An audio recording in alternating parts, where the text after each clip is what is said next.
అక్కడ బీజేపీకి B team అనే అనుమానం, ఇక్కడేమో పరస్పర సహకారం. బీహార్లో కుస్తీ, తెలంగాణ బైపోల్లో దోస్తీ. కాంగ్రెస్ ఎంఐఎం మధ్య బీహార్లో ఫైట్ నడుస్తుంటే జూబ్లీ హిల్స్లో మాత్రం ఫ్రెండ్షిప్ నడుస్తోంది. రాజకీయ ప్రత్యర్థులకు ఇప్పుడు ఈ పాయింటే బ్రహ్మాస్త్రమైంది. పార్టీ అన్నాక ఎక్కడైనా ఒకే పాలసీ ఉంటుంది. అయితే రాజకీయాల్లో అవసరార్థ స్నేహాలు, అవసరం లేకుంటే వైరాలు మామూలే. అసెంబ్లీ ఎన్నికల తొలి దశ ముగిసిన బీహార్లోని రాజకీయ సమీకరణాల్లో శత్రువులు మిత్రులయ్యారు. గతంలో ఆర్జేడీతో దోస్తీ చేసిన జేడీయూ తర్వాత బీజేపీకి దగ్గరైంది. ఎక్కడో బీహార్లో ఎన్నికలు జరుగుతుంటే అక్కడి సమీకరణాలను జూబ్లీహిల్స్ బైపోల్తో ముడిపెడుతున్నారు కొందరు. ప్రధానంగా మజ్లిస్ పార్టీ ఇక్కడ ఇండీ కూటమితో తలపడుతూ జూబ్లీహిల్స్ బైపోల్లో కాంగ్రెస్ కి మద్దతివ్వడం చర్చనీయాంశమైంది. ఇచ్చిపుచ్చుకోవడంలో పంతాలకు పోకుంటే బీహార్ అసెంబ్లీ ఎన్నికల్లో ఎంఐఎం కూడా ఇండీ కూటమిలో భాగమై ఉండేది. కానీ ఆర్జేడీ ఒత్తిడితో కాంగ్రెస్ పార్టీనే సీట్ల విషయంలో రాజీ పడాల్సి వచ్చింది. దీంతో 6 సీట్లు కోరిన మజ్లిస్ పార్టీ సైడ్ అయిపోయింది.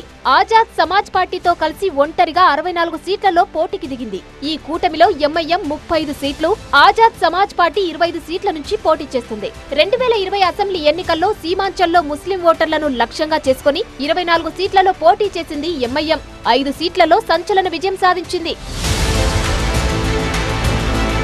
బీజేపీకి బి టీం అనే చెడ్డ పేరు తప్పించుకునేందుకు ఈసారి ఆర్జేడీ కాంగ్రెస్ కూటమితో కలిసి పోటీ చేయడానికి ఎంఐఎం సిద్ధమైంది. సీట్ల సర్దుబాటుకు మజ్లిస్ పార్టీ ప్రయత్నించినా 6 సీట్లు ఇచ్చేందుకు ఆర్జేడీ అంగీకరించలేదు. దీంతో మరో చిన్న పార్టీని కలుపుకొని మజ్లిస్ పార్టీ బీహార్ ఎన్నికల బరిలో నిలిచింది. గెలిచే అవకాశాలు ఎలా ఉన్నా ముస్లిం ఓట్లను ఆ పార్టీ చీలుస్తుందనే ఆందోళనైతే ఇండీ కూటమిలో ఉంది. ప్రచారంలో మజ్లిస్ అధినేతపై తీవ్రస్థాయిలో విరుచుకుపడ్డారు ఆర్జేడీ అగ్రనేత తేజస్వి యాదవ్. కిషన్ గంజ్ కాంగ్రెస్ ప్రచారంలో తెలంగాణ ప్రభుత్వ సలహాదారుగా ఉన్న షబ్బీర్ అలీ కూడా ఎంఐఎం ని టార్గెట్ చేసుకున్నారు.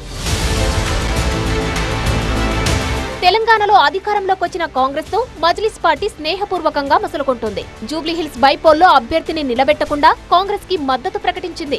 బీహార్ లో కాంగ్రెస్ నేతలు విమర్శలు చేస్తున్నా జూబ్లీహిల్స్ లో హస్తం పార్టీకి మజ్లిస్ మద్దతిస్తోంది. జూబ్లీహిల్స్ లో 1,18,000 మంది మైనార్టీ ఓటర్లు ఉండడంతో ఎంఐఎం మద్దతు కాంగ్రెస్ కి కీలకంగా మారింది. అయితే బీహార్ లో ప్రత్యర్థుల్లా తలపడుతూ జూబ్లీహిల్స్ లో ఒక్కటవ్వడంపై చర్చ జరుగుతోంది.